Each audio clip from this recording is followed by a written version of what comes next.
자, 물질의 순환이에요. 물질의 순환. 그러면 여기서 이제 이거야. 에너지는 흐르는 거고요. 물질은 순환하는 거예요. 이게 가장 큰 포인트예요. 우리 에너지 중에 가장 많은 양을 차지하는 거 뭐였어요? 태양. 태양 에너지였어요. 그러면 에너지들은 전환되잖아요. 뭐 비대 에너지 됐다가 열 에너지로 됐다가 등등등등. 그럼 다시 태양 에너지로 갈 수 있나요? 다시 태양 에너지 못 가죠. 그래서 에너지는 흐른다라는 표현을 쓰는 거고, 물질은 형태가 바뀌면서 순환을 해요.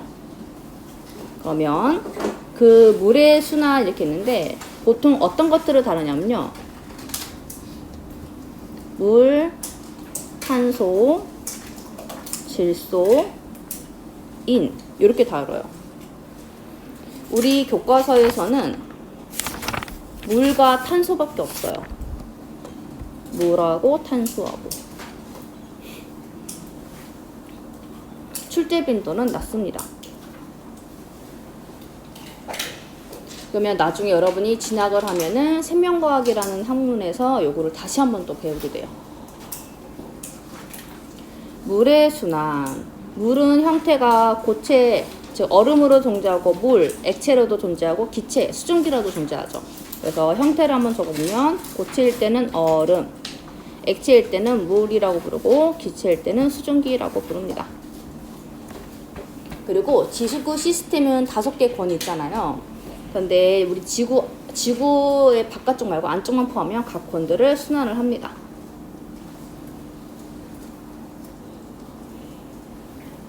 자, 그러면 이거야. 대기권에 있는 수증기가 많아져서 응결을 하면은 비로 내리겠죠. 그러면 이게 비가 내려서 바다로 떨어질 수도 있고 육지로 떨어질 수 있어요. 그러면 수증기라는 기체의 형태가 다시 액체 형태로 바뀌겠죠. 그리고 나서 얘가 다시 증발을 합니다. 그럼 수증기 형태로 다시 증발을 하겠죠. 그리고 여기 하단에 나와 있는 여기 육지에 있던 물들이 뭐 냇물이 흘러서 강으로 흘러들어서 이게 다시 바닷물로 가고 이런 식으로 순환을 하기도 합니다.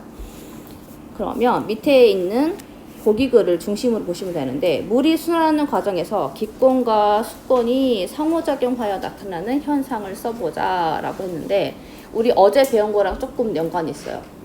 자, 여기 보면 기권과 수권에서만 조금 살펴보면은 기권에서 수권으로 하면서 어떤 걸 설명을 했냐면, 비가 되어 내리는 것을 강수라고 그랬죠. 그 다음에 기온이 낮아져서 얼음이 얼기도 해요.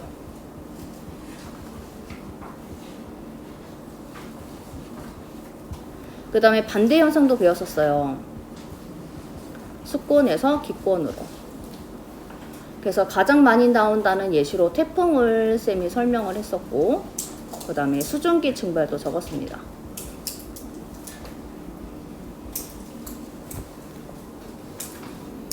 수증기가 증발되면은 구름이 형성되죠.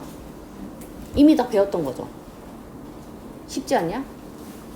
그래서 출제빈도 높은 건 태풍이라고. 어느 권에서 어느 권이 영향을 주는지 적을 줄 알아야 돼. 단답형으로 잘 나와요.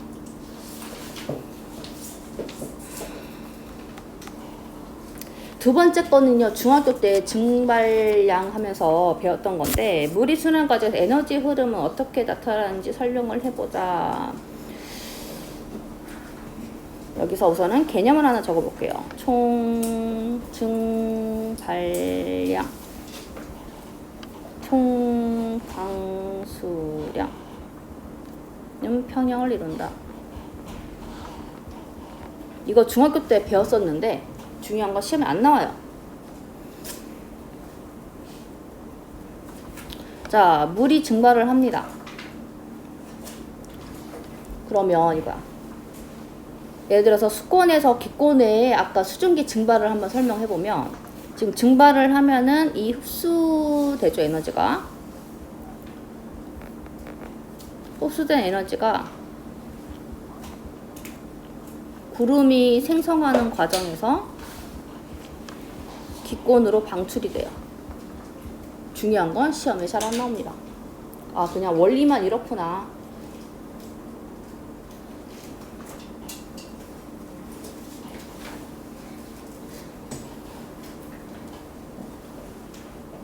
그래서 물들은 이렇게 형태가 변환되더라. 자, 그게 여기 적혀 있어요. 자, 물의 순환은 태양 에너지에 의해 일어난다. 증발되고 증발된 게 다시 내리고. 그래서 방금 적었던 거 다시 한번 보면은 수권의 물이 태양 에너지를 흡수하면 자, 어디로 가? 수증기 형태로 기권으로 이동을 하더라. 방금 했던 거. 그러면 그 에너지가 어디로 방출돼? 기권으로 방출되는 거야. 자, 방금 적었던 거 다시 한번 밑줄 긋는 거예요.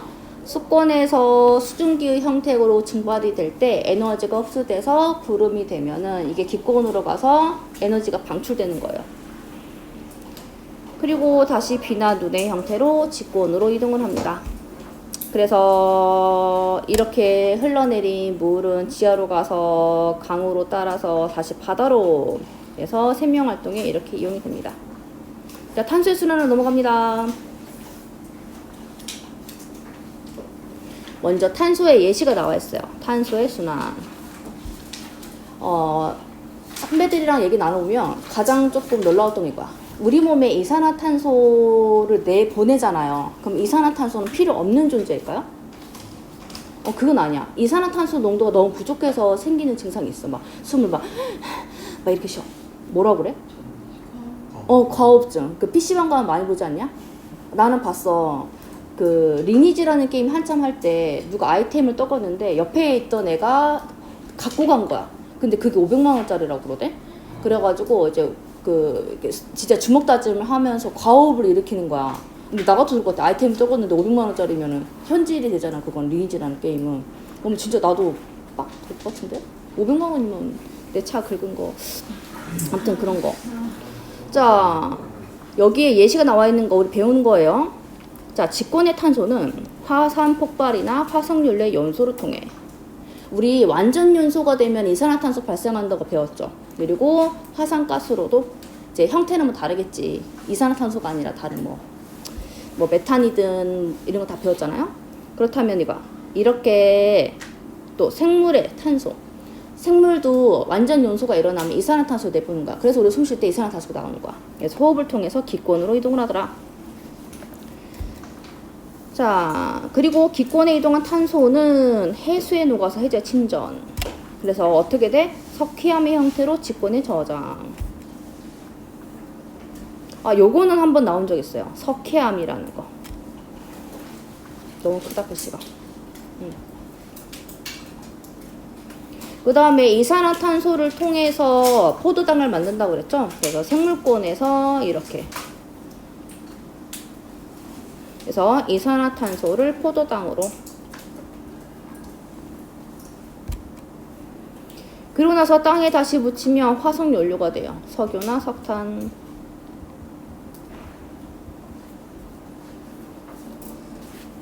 그래서 이렇게 순환이 일어나더라.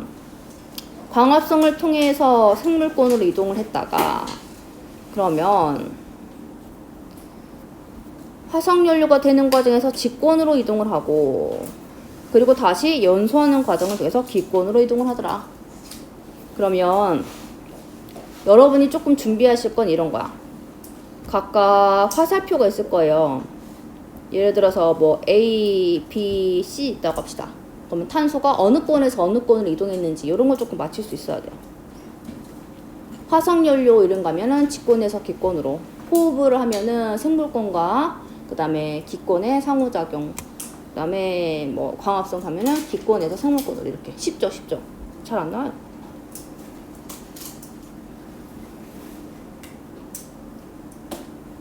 자, 이제 넘어갑니다. 내용을 또.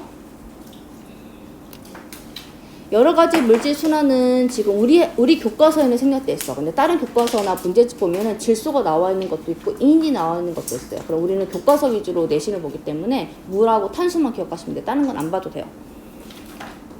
자, 뒤에 물질 관련해서 이렇게 나와요. 자, 지구 내부에 멘틀 대류가 일어나면서 우리가 지각의 생성이나 소멸 이런 거 보거든요. 이때 물질의 순환도 같이 일어나더라. 자, 내용 넘어갑니다. 마무리합니다. 물질의 순환을 일으키는 근본적인 에너지 써보자. 가장 많은 양이 이것은 무엇일까요? 땡큐. 태양에너지. 단답형 쓸 때는 쌤이 이렇게만 적었다고 쓰면 안 되고 에너지라고 한글로 적어줘야 돼요. 나뭇잎을 이루는 탄소는 지구 시스템의 어느 권에서 온 건지 써보자. 그러면 탄소가 온 거잖아요. 그러면 기권에서 온 겁니다.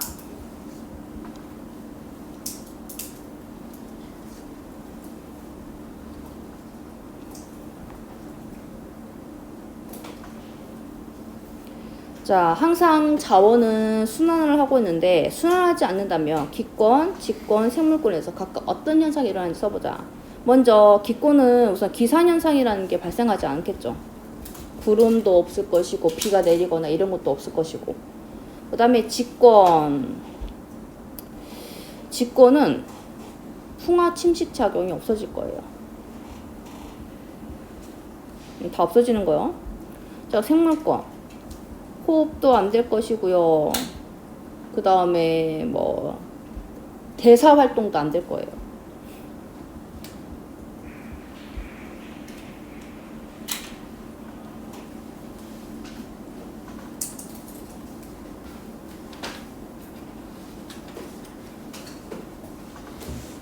그 다음에 여기 위쪽에다가 적어 놓으시면 돼요.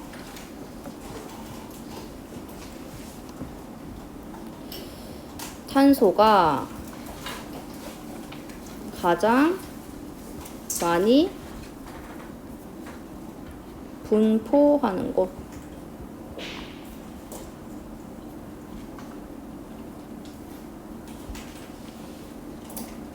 지구 시스템에서 탄소가 가장 많이 분포하는 곳. 그러면 아이들이 탄소 하면은 기권이라고 생각하고 싶거든요. 근데 기권 하면은 우리 탄소, 이산화탄소 하면서 0.03%다라고 배웠죠. 그렇기 때문에 퍼센트는 높지 않아요. 그러면 어디가 가장 많냐면 직권입니다. 직권. 그리고 형광펜으로 쳤던 석회암이라는 형태로 존재를 하게 되는데 이것을 다른 말로 탄산염이라고도 합니다.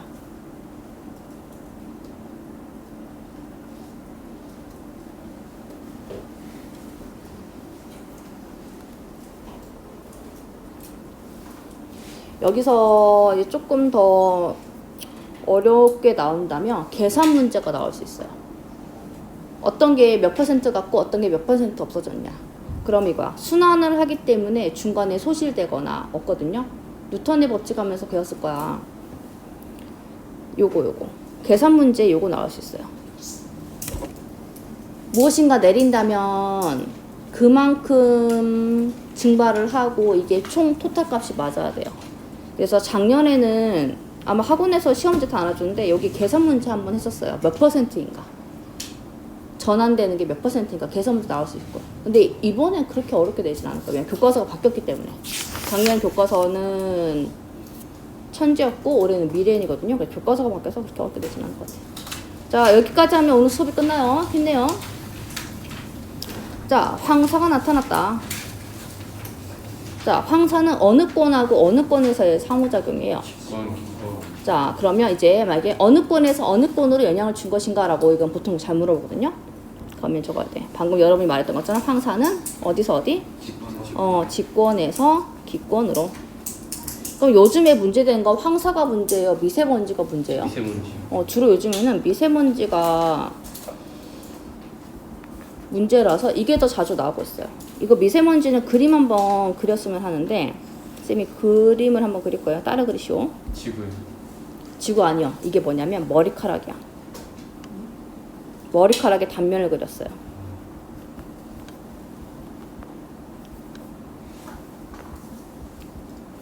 그러면 여기 안에다가 원을 5개를 그릴 거예요. 하나, 둘, 셋, 넷. 망했어. 다시 그려야 돼. 자, 하나, 둘, 셋, 넷, 5개. 그러면 이 크기가 미세먼지 크기야. 요 크기가 미세먼지 크기인데 약 10 마이크로미터 이하의 크기를 미세먼지라고 해요. 여기 안에서 또 동그라미를 그릴 건데 하나, 둘, 셋, 넷. 이게 뭐냐면요.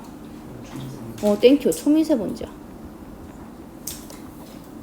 그러면 이 그림으로 수치 계산도 할 수 있겠지. 미세먼지가 약 10인데 여기에 동그라미가 4개 들어갔어. 그럼 약 몇이야? 땡큐. 약 2.5 마이크로미터 이하의 크기를 초미세먼지라고 그래요. 그래서 우리 마스크도 황사 마스크, 뭐 미세먼지 마스크 이렇게 하잖아. 그러면 요 정도는 돼야지 우리가 걸러줄 수 있는 거야. 안 그러면 폐에 그대로 쌓이는데 미세먼지가 뉴스화되고 이슈화됐던 건 뭐냐면 이게 단순하게 그냥 가루면 문제가 없는데 거기 안에 유해 물질이 섞여 있다고 그러잖아요. 중금속이라던가. 근데 그게 폐에 들어가서 쌓일 수도 있으니까. 그래서 마스크를 쓰고 다니라 이렇게 하잖아요. 자, 그럼 황사와 미세먼지 전부 다 조금 내용을 살펴봤는데 여기 보면 어느 건들 사이의 상호작용인지는 방금 적었죠. 다행히도 교과서가 바뀌어서 그 전에는 지역을 좀 외웠었거든요. 어디에서 많이 발생한지 몽골, 고비 사막 이런 걸 외웠었어요. 근데 그게 빠졌어. 교육과정이 책이 다르면서. 그러면 고비 사막이라는 말은 많이 들어봤기 때문에 그것만 한번 표시해 볼게요. 고비 사막 제일 많이 들어보지 않았나요? 거기에서 황사가 많이 온다. 자, 그러면 여기 보면은 조금 뭔가 없어 보이는 지역이 있죠? 여기 뭔가 없어 보이지 않냐? 쌤도 이거 좀 보고 할게요.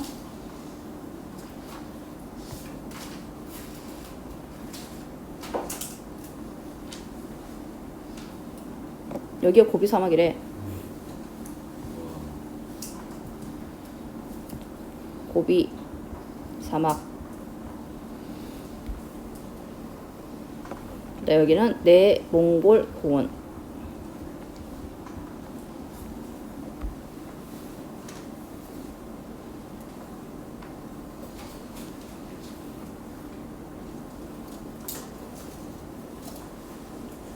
그러면 지금 빗그친 거가 거의 50%가 넘어요. 여기에서 황사가 주로 많이 온대요. 그 다음에 그나마 좀 중국이랑 다르게 몽골에서는 협약이 맺은 게 몽골에 나무 심는 거를 우리나라가 약간 전담을 해서 하고 있죠. 그래서 실제로 초원화가 많이 되었잖아요. 그래서 이런 식으로 개선을 하고 있습니다. 그러면 황사 관련해서 어디에 사막이 생겼다 그러면 그 나라만의 문제는 아닌 거죠. 그래서 우리나라도 영향을 받고 다른 나라도 영향을 받을 수 있어요. 그럼 요거는 지문에 등장한 적이 있기 때문에 요거 한번 볼게요. 중국에서 발생한 황사인데 우리나라가 영향을 받잖아요. 그럼 그 이유는 뭘까? 그래서 이거는 중학교 때부터 항상 많이 들었던 이 바람의 영향입니다. 이 바람은 무엇일까요? 피읍 들어가. 땡큐. 편서풍의 영향으로. 이거는 등장을 한 적이 있어요. 편서풍 외우셔야 돼요. 그러면 편서풍을 타고 우리나라로 오잖아요. 근데 우리나라는 그 동쪽이라는 뭐 해가 먼저 뜨는 나라 하면서 막 하면서 옛날 기록에도 남아있죠. 동쪽으로 이동하기 때문에 우리나라도 영향을 받는 겁니다.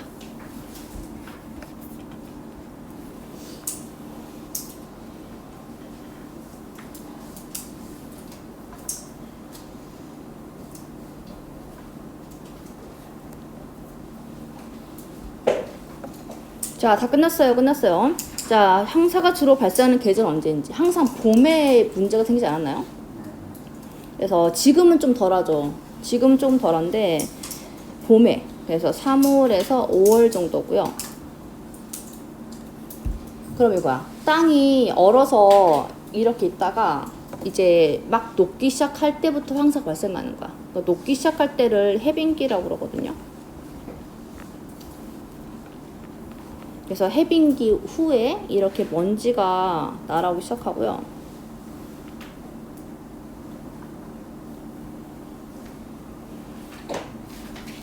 그러면 왜 이렇게 많이 날리냐? 그러면 얼었다가 녹았다 이렇게 하죠. 그래서 대기가 불안정해서 많이 날려요.